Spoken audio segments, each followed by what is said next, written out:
हिंदी साहित्य का इतिहास। हिंदी साहित्य के इतिहास का ही एक कालखंड है रीतिकाल। आचार्य रामचंद्र शुक्ल ने मध्यकाल को दो भागों में विभाजित किया है, पूर्व मध्यकाल यानी भक्तिकाल और उत्तर मध्यकाल यानी रीतिकाल। और रीतिकाल की जो समय सीमा है वो आचार्य शुक्ल ने विक्रम संवत 1700 से 1900 तक की बताई है। यानी कि 1700 से और 1900 तक का जो कालखंड है उसमें जो भी काव्य लिखा गया है उसी काव्य की प्रवृत्ति के आधार पर इस कालखंड का नाम रीतिकाल रखा गया है। ठीक है, तो आज हम आपके जो बीए थर्ड सेमेस्टर है यानी कि बीए सेकेंड ईयर का जो आपका पाठ्यक्रम है उसमें आपके संपूर्ण रीतिकाल का भाग लगा हुआ है, उसी के कुछ महत्वपूर्ण प्रश्नों को आज हम हल करेंगे। ये सारे प्रश्न आपके जो प्रतियोगी परीक्षाएं होती हैं, चाहे वो आरएस हो, फर्स्ट ग्रेड हो, कॉलेज लेक्चर हो, यूपीएससी हो, जो भी हिंदी साहित्य का पेपर होता है उन सभी के लिए भी ये सारे प्रश्न महत्वपूर्ण हैं। वीडियो को ध्यान से देखेंगे और इन प्रश्नों को आप अपने रजिस्टर में नोट डाउन करेंगे। तो शुरुआत करते हैं। हमारा सबसे पहला प्रश्न है, रीतिकालीन परंपरा के प्रथम आचार्य कौन हैं? यानी कि जो रीतिकाल है जिसको आचार्य रामचंद्र शुक्ल ने उत्तर मध्यकाल कहा है, उनके उस परंपरा के प्रथम आचार्य कौन हैं? तो यहाँ पर हमारा प्रथम आचार्य कौन है रीतिकाल के? आचार्य केशवदास। देखिए, केशवदास जो हैं यह रीतिबद्ध काव्यधारा के कवि हैं। आपको ज्ञात होना चाहिए कि जो रीतिकाल है इसको 3 कालखंडों में विभक्त किया गया है। पहला कालखंड है रीतिबद्ध काव्यधारा, दूसरा कालखंड है रीति सिद्ध काव्यधारा और तीसरा कालखंड है रीति मुक्त काव्यधारा। तो रीतिबद्ध काव्यधारा के आचार्य कवि कौन है? केशवदास हैं। ठीक है, केशवदास को आचार्य रामचंद्र शुक्ल ने कठिन काव्य का प्रेत कहा है और हृदयहीन कवि कहा है। आप जानते हैं कि किस रचना की वजह से इनको कठिन काव्य का प्रेत और हृदयहीन कवि कहा जाता है? इनकी रचना रामचंद्रिका अपनी संवाद योजना के लिए प्रसिद्ध है। आपको ज्ञात होना चाहिए कि केशवदास के ग्रंथ कौन कौन से हैं। केशवदास के ग्रंथ हैं कवि प्रिया, रसिक प्रिया, रामचंद्रिका, रतन बावनी, वीर सिंह देवचरित्र, विज्ञान गीता, जहांगीर जस चंद्रिका, नखशिख और छंदमाला। ठीक है, तो ये केशवदास हैं और केशवदास ही रीतिकालीन परंपरा के प्रथम आचार्य कहे जाते हैं। हमारा दूसरा प्रश्न है, मतीराम के किन्हीं 2 ग्रंथों के नाम लिखिए। अब आपको ज्ञात होना चाहिए कि मतीराम किस काव्य धारा में आते हैं। तो मतीराम के जो ग्रंथ हैं वह हैं ललित ललाम और रसराज। मतीराम किस काव्य धारा के कवि हैं? मतीराम रीतिकाल की रीतिबद्ध काव्य धारा के कवि हैं। और आपको ज्ञात होना चाहिए कि जो मतीराम है ये मूलतः आचार्य नहीं कवि थे। यानी कि इनके काव्य के अंदर जो कवित्व है वह भी प्रमुख है और आचार्य तत्व भी इनके काव्य में हमें मिलता है। मतीराम की अन्य रचनाओं को अगर हम देखें तो फूल मंजरी है, मतीराम सतसई है, अलंकार पंचाशिका है, व्रत कौमुदी है ना। तो फूल मंजरी की जो रचना है मुगल जो सम्राट हैं जहांगीर की आज्ञा से की गई थी। रसराज और ललित ललाम, जो ललित ललाम और रसराज हैं इनकी प्रसिद्धि का आधार है। ये दोनों ग्रंथ मतीराम की प्रसिद्धि का आधार है। अगला प्रश्न है, भिखारी दास किस राजा के आश्रय में रहे थे? अब आपको ये ज्ञात होना चाहिए कि भिखारी दास किस काव्य धारा के कवि हैं। तो भिखारी दास रीतिकाल की जो रीतिबद्ध काव्य धारा है उसके कवि हैं।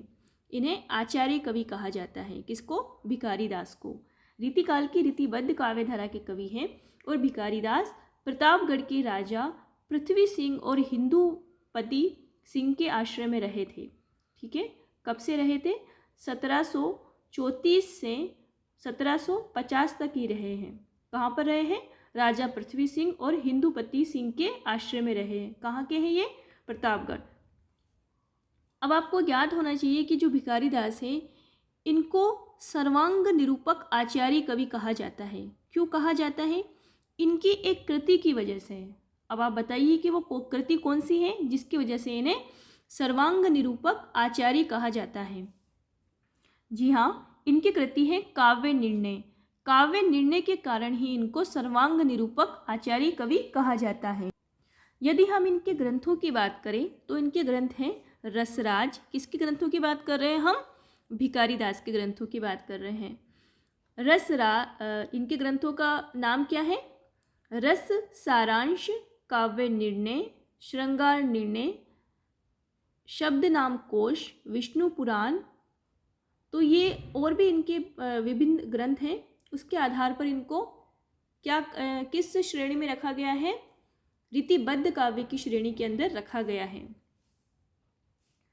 अगला आपका प्रश्न है, कूलन में, केली में, कछारन में, कुंजन में पंक्ति के रचयिता कौन है? तो इस पंक्ति के रचयिता कौन है? पद्माकर। अब आपको ये ज्ञात होना चाहिए कि पद्माकर किस काव्य धारा के कवि हैं। तो पद्माकर रीतिबद्ध काव्य धारा के कवि हैं, यानी कि रीतिकाल की रीतिबद्ध जो काव्य धारा है उसके कवि हैं पद्माकर।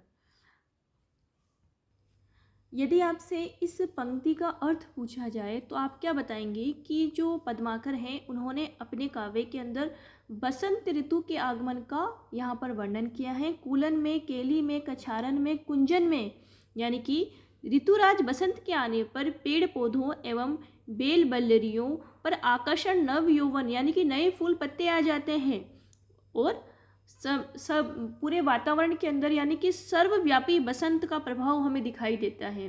तो इसका यहाँ पर क्या बताया गया है कि बसंत ऋतु के आगमन पर वातावरण पर क्या प्रभाव दिखाई देता है और बसंत ऋतु का क्या प्रभाव उन पत्तों के ऊपर, उस पृथ्वी के जो कण कण है उस पर हमें दिखाई देता है। तो उसी का यहाँ पर वर्णन किया है। तो किसकी पंक्ति है ये? पद्माकर की पंक्ति है। यदि हम पद्माकर की रचनाओं के बारे में देखें तो पद्माकर की रचनाएं कौन कौन सी हैं? हिम्मत बहादुर विरुदावली है, गंगा लहरी है, प्रताप सिंह विरुदावली है, इसके अलावा प्रबोध पचासा है। पद्माकर की रचना पद्माभरण है, जगत विनोद हैं जो कि इनकी प्रसिद्ध रचना है, आलीजा प्रकाश हैं। तो ये सारी ही रचनाएं पद्माकर द्वारा लिखी गई हैं। और ये भी आपको ज्ञात होना चाहिए कि पद्माकर को त्योहारों का कवि कहा जाता है। अगला आपका प्रश्न है, कवित्त रत्नाकर ग्रंथ के रचयिता कौन है? कवित्त रत्नाकर ग्रंथ के रचयिता सेनापति हैं। अब आपको ज्ञात होना चाहिए कि सेनापति भी रीतिबद्ध काव्यधारा के कवि हैं और यह क्या है? प्रकृति के चितेरे कवि हैं, यानी कि रीतिकाल के अंदर जितना सुंदर चित्रण सेनापति ने अपने काव्य में किया ऐसा चित्रण हमें अन्यत्र उपलब्ध नहीं होता है। जिस प्रकार से छायावाद के अंदर सुमित्रा नंदन पंत ने किया, उसी प्रकार से सेनापति ने अपने काव्य के अंदर प्रकृति चित्रण किया है, वो भी रीतिकाल के अंदर, जहाँ पर रीति परंपरा के ग्रंथ लिखे जा रहे थे। उस रीतिबद्ध काव्यधारा के अंदर भी इन्होंने प्रकृति का सूक्ष्मादि सूक्ष्म चित्रण किया है। सेनापति के अगर ग्रंथों की हम बात करें तो सेनापति के प्रमुख ग्रंथों के अंदर तो मूलतः सेनापति के दो ग्रंथ माने जाते हैं। एक तो है कवित्त रत्नाकर और एक है काव्य कल्पद्रुम, लेकिन ज़्यादातर विद्वान कवित्त रत्नाकर को ही इनका ग्रंथ मानते हैं, प्रमाणिक ग्रंथ मानते हैं। ठीक है। इसके अतिरिक्त अगर हम बात करें सेनापति की तो जो कवित्त रत्नाकर हैं इसमें 5 तरंगे हैं, यानी कि 5 अध्यायों के अंदर सेनापति ने अलंकार, श्रृंगार, षट ऋतु वर्णन, रामायण, राम रसायन का वर्णन किया है। सेनापति जो हैं वह राम भक्त हैं। इन्होंने राम के प्रति अपनी जो भक्ति भावना है वो प्रकट की है। इन्होंने ऋतुओं का वर्णन किया है, इसलिए इनको ऋतुओं का कवि कहा जाता है सेनापति को। अगला प्रश्न है आपका, रीतिकाल के किस कवि को राष्ट्रीय कवि कहा जाता है?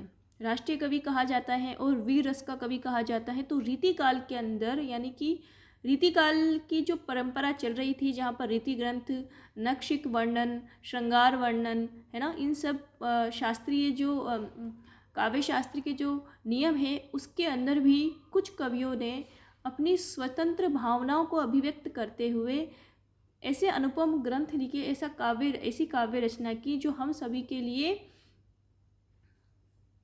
अनुकरणीय है। देखिए, भूषण जो कि वीर रस के कवि कहे जाते हैं, जिनको रीतिकाल का क्या कहा जाता है? राष्ट्रीय कवि कहा जाता है।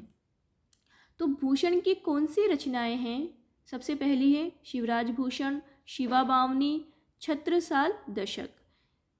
इनके जो शिवराज भूषण है, इसमें जो भूषण है इन्होंने शिवाजी महाराज यानी कि जो शिवाजी हैं उनकी वीरता का इन्होंने वर्णन किया है। किसमें? शिवराज भूषण के अंदर। इसी प्रकार शिवा बावनी और छत्रसाल दशक, शिवा बावनी में शिवाजी और बुंदेल के जो सरदार छत्रसाल की वीरता का उन्होंने छत्रसाल दशक के अंदर वर्णन किया है कि किस प्रकार उन्होंने अपने राष्ट्र की रक्षा के लिए अपने राष्ट्र की रक्षा के लिए अपने प्राणों का बलिदान दिया और अपनी राष्ट्र रक्षा और जनता की सेवा के लिए उन्होंने तत्परता से हर बाहरी आक्रमणकारी का मुकाबला किया।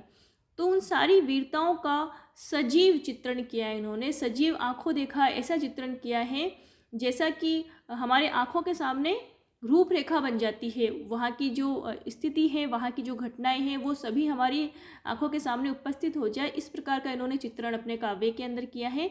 इसीलिए इनके काव्य को वीर रस का काव्य कहा जाता है। जहाँ पर ओज गुण है, जहाँ पर ओज गुण का काव्य इनका काव्य है, जहाँ पर वीरता के भाव हमें मिलते हैं, जहाँ पर शौर्य के भाव मिलते हैं, तो वो सारे ही भाव हमें रीतिकाल के कवि भूषण के काव्य के अंदर मिलते हैं।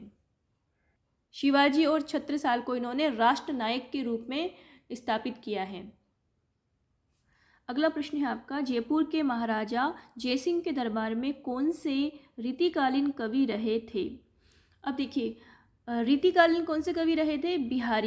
बिहारी जो कि जयपुर के महाराजा किसके?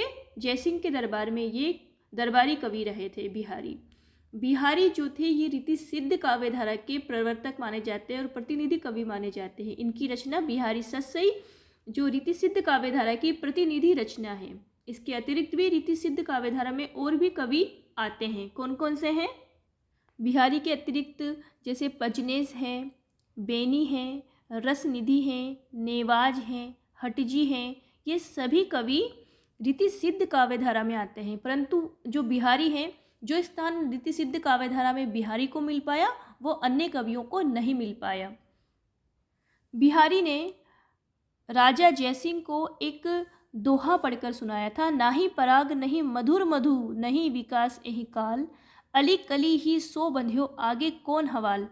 इस एक दोहे से प्रसन्न होकर राजा जयसिंह ने बिहारी को हर एक दोहे पर अशर्फी देने का ऐलान किया और उसी के आधार पर इन्होंने बिहारी सस्सई की रचना की, जिसमें 713 दोहे हैं और हर एक दोहा अपने आप के अंदर विस्तार लिए हुए हैं। यानी कि इनके जो बिहारी सस्सई हैं उसमें 713 दोहे हैं और बिहारी सस्सई के लिए कहा जाता है कि बिहारी सस्सई के प्रत्येक दोहे के अंदर गागर में सागर भरने वाली क्षमता है।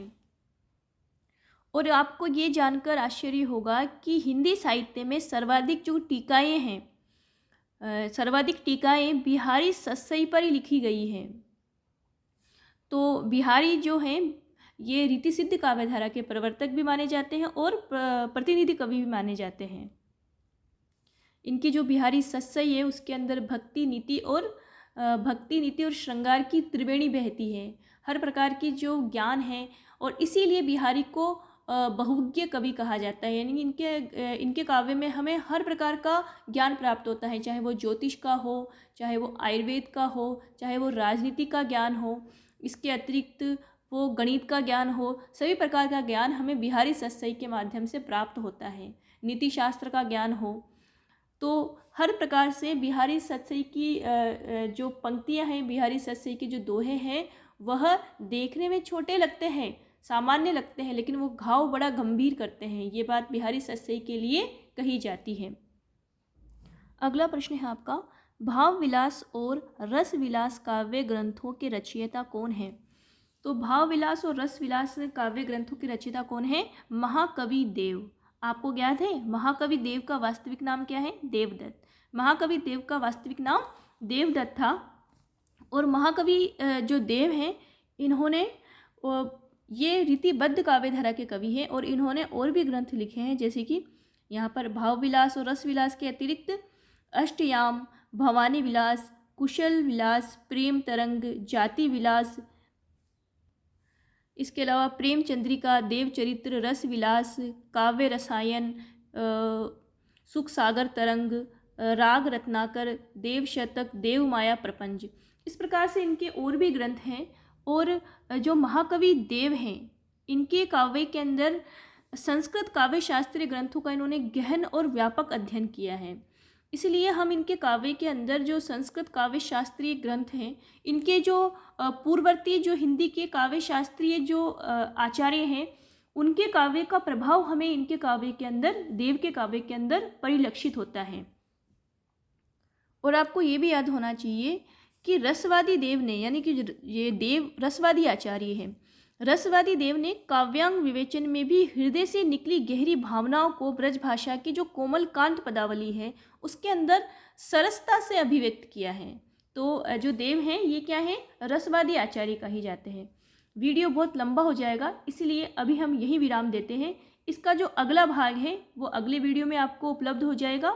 वीडियो अच्छा लगा हो तो वीडियो को लाइक कीजिएगा, चैनल को सब्सक्राइब कीजिएगा और वीडियो को ज़्यादा से ज़्यादा शेयर कीजिएगा, ताकि इस प्रकार की जो जानकारी है, ये जो मैटर है और जो भी हमने अध्ययन किया है, जो ज़रूरतमंद है उन सब तक ये बात और उन सब तक ये सामग्री पहुंच सके।